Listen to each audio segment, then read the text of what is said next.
they start criticizing you because they want you to be better for them.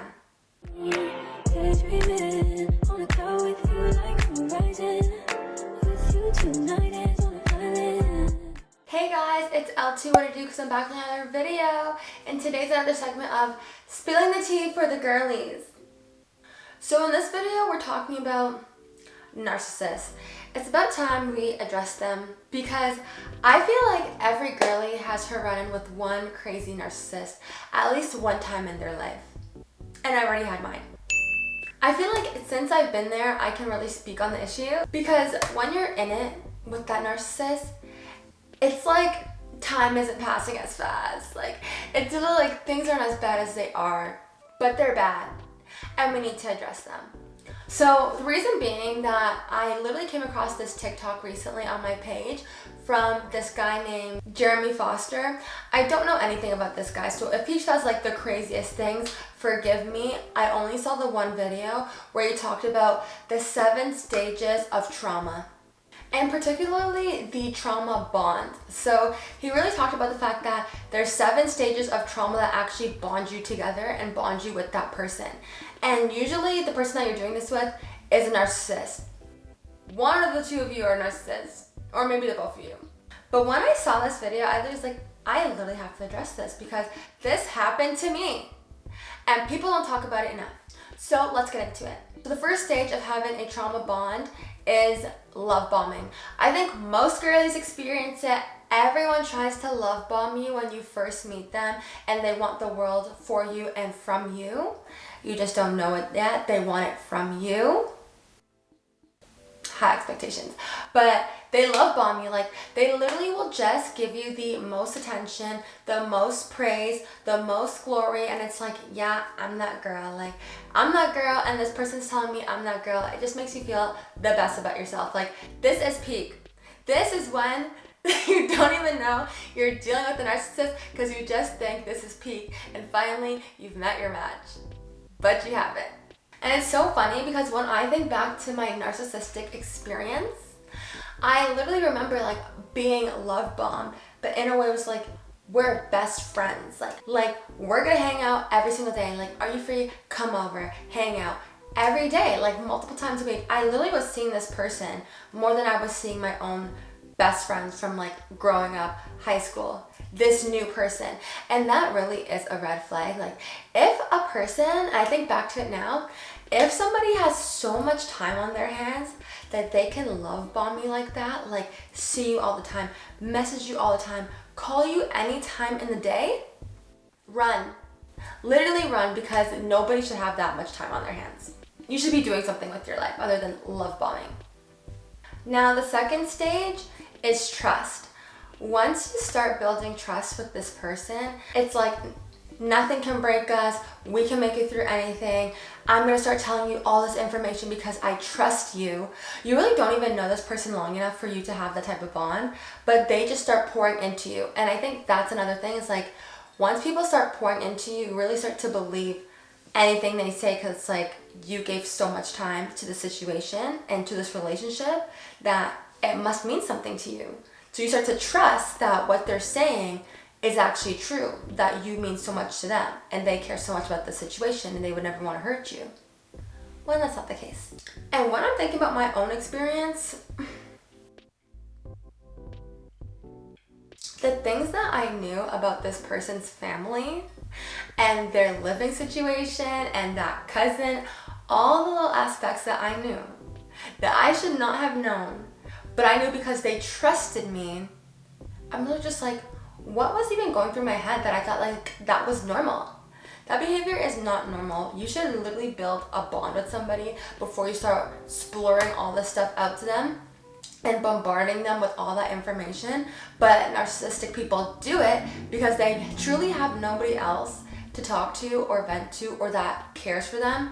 And most of the times, like when this is happening to you, you're on the receiving end of it, it's because you truly are a good person. You probably do care about them in that situation, and they see that, which is why they exploit that side of you. Keep in mind, at the end of that stage, the trust stage, you become dependent. Because when you build trust with somebody, now it's like, okay, I could tell you my innermost, deepest thoughts, and you're dependent on the fact that they will listen to you and now they understand you. And when you come to them with the next thing, it's like you're building off of what you already told them or they told you. And this brings us to stage 3, where everything really takes a turn. And that's the criticism stage. Yeah, you guys knew it was coming. You cannot encounter a narcissist without being criticized. Let's just make that clear. They will come for you in the most deepest ways. I have never been told about myself to the extent that this narcissist has told me about myself. And that's because at one point, once they build that bond, that dependency, they start criticizing you because they want you to be better for them. I remember for me, it used to come down to, oh, why'd you wear that? Why do you look like that? Where are you going? When you start hearing that stuff, it's like, first of all, you are not my man. Like, I just remember being like, who are you to ask me those things? But when you're caught up in the situation, it's like, why do you care? And that goes right into the next stage, which is the manipulation stage and the gaslighting stage. Because if it's one thing that these narcissists will try to do, is humble you. And honestly, I should make another video about like being humbled, but they will try to humble you to no ends. Like, they cannot let you go above what they think you're worth. Or if you actually did see your full potential, they knew that you would not be with them, which is why they have to humble you. They have to criticize you. And they manipulate situations to make you think otherwise. Say in arguments, you are never right. You are never going to be right when it comes to narcissists. Like, they will always manipulate the situation. They'll manipulate the story. They'll manipulate sequence of events. Like, I remember thinking to myself that the sky was purple at one point, because it's just like, am I not seeing reality? Like, are we not in the same situation? Seeing it clear as day that what I saw was what I saw and what you saw was what you saw, but what you saw had to make me the bad guy. Always. And it's like these smallest things that you think wouldn't even be an argument, it's carried out, it's dragged out, because now they have to get their perspective across. And their views have to be heard, and you need to understand their views. And you know why? Because they're tailoring your mindset so that next time when this happens, you'll think differently. You'll act differently. And you'll act the way that they want you to act. Hence, tightening the bond and the dependency on them. And that leads to giving up, the next stage. This is when things really take a turn for a lot of people.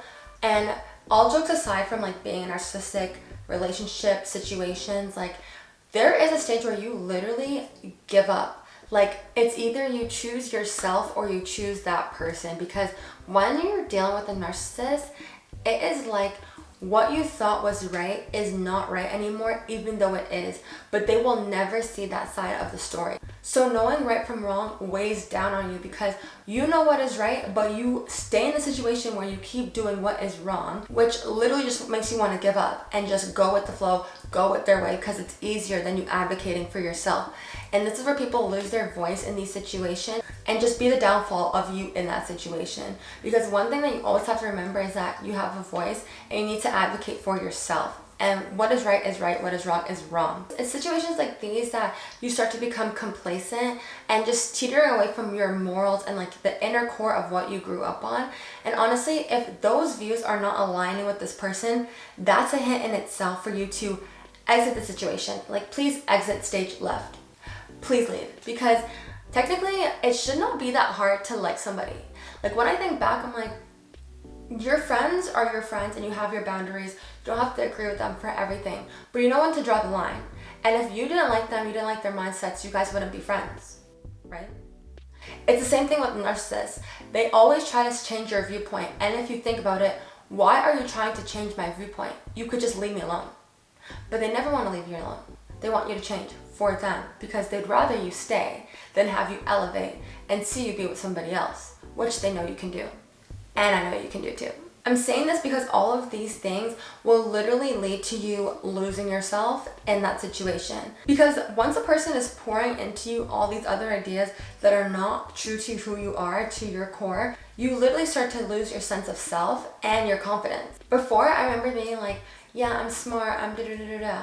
All of us like to think that we're smart, but when you're in the heat of it with a narcissist, you literally start to lose the confidence that you really can make your own judgments, or you really do have the confidence to do so and so. Because if a person is so negative that they're just putting these thoughts into your head repeatedly, it does become hard at a point to like drown them out. Because you just hear the same thing over and over and over again. You actually start to believe it. Anybody would. But the loss of confidence always comes into play in these situations, because if you think about it, the narcissistic people are not confident. You always just need to think back to what is rooted in them being a narcissist. Like, where are they in their life? Usually they're not where they said they wanted to be, or the person that they wanted to be. Like, you're dealing with the potential of it all because they're selling you a dream. In most cases. I was watching this video with Jeremy Foster, and he said that most narcissists are made from childhood because their parents never let them experience their emotions. And this reigns so true, because when I think back to one narcissist that I know, their trauma started when they were a child, and their parent never acknowledged how they were feeling growing up being like the middle child. I'm not saying all you middle children have problems, but they never addressed their feelings during this one particular situation that they were fighting with a family member, and that stuck with them till their big age. Like, at their big age, they were telling me about this story of them fighting with their sibling when they were like 4 years old. And I should have clued into that, because clearly it meant a lot to them, but it was rooted in the fact that nobody heard their emotions. Nobody cared about the fact that they felt this way as a child. And now when I think about it, everything was about, you made me feel this way, and this is how you made me feel like this, and this is why I did this. Like, it was all an explanation for their feelings. That's what the whole situation of being with a narcissist is. It's very emotional. And that emotional connection is rooted in why it becomes a cycle.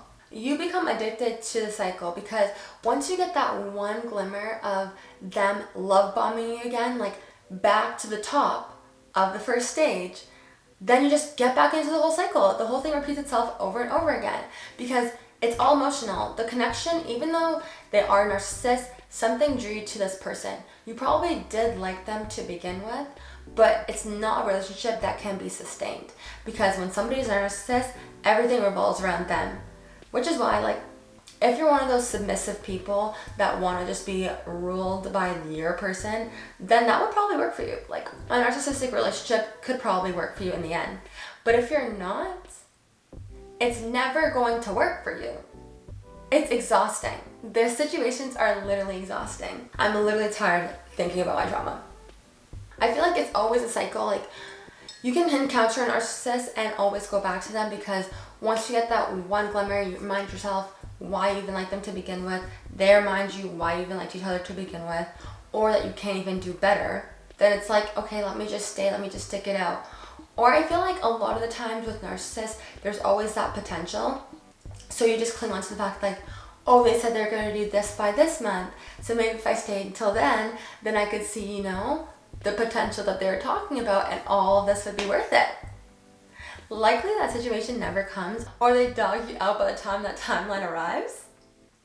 It's always like one time that everything's going to change. Like, the whole dynamic is going to change if we just reach this one point. And that's a lot of the reasons why a lot of people hang on, is like, if they can just get to this one area, or enter that one specific time period, or get to where they want to be, then everything will be okay for the both of you.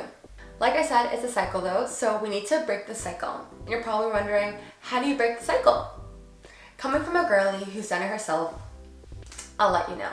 The cure is, you have to become the main character in your life. This channel is all about being delusional. This is the one time and the one situation where I will tell you, stop being delusional, is for a narcissist. Because being delusional with a narcissist is like thinking everything's gonna work out, you're gonna build something with that person.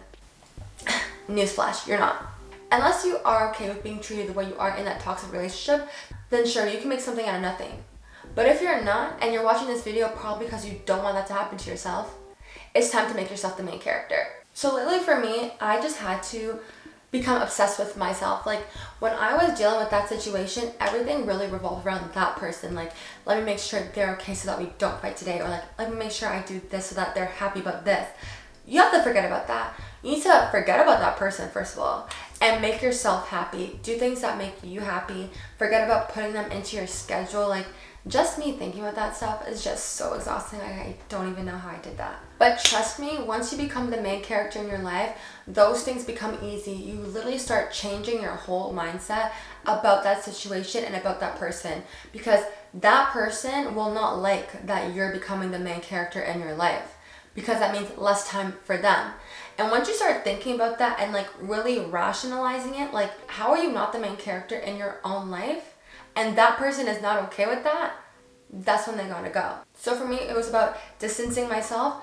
Honestly, to get out of that situation, I had to block. I feel like with narcissists, and like, just if I'm using that as an example, they always spin back. They'll never stop. So you know how you make them stop? Block. But for real, you actually have to X that person out of your life. There's no let's be friends, because I feel like a narcissist does not know how to just be your friend, to be honest. Like, if you were giving them the world before and you were technically just their friend, it's probably going to be the same thing if you really tried to just be friends. It's not going to work.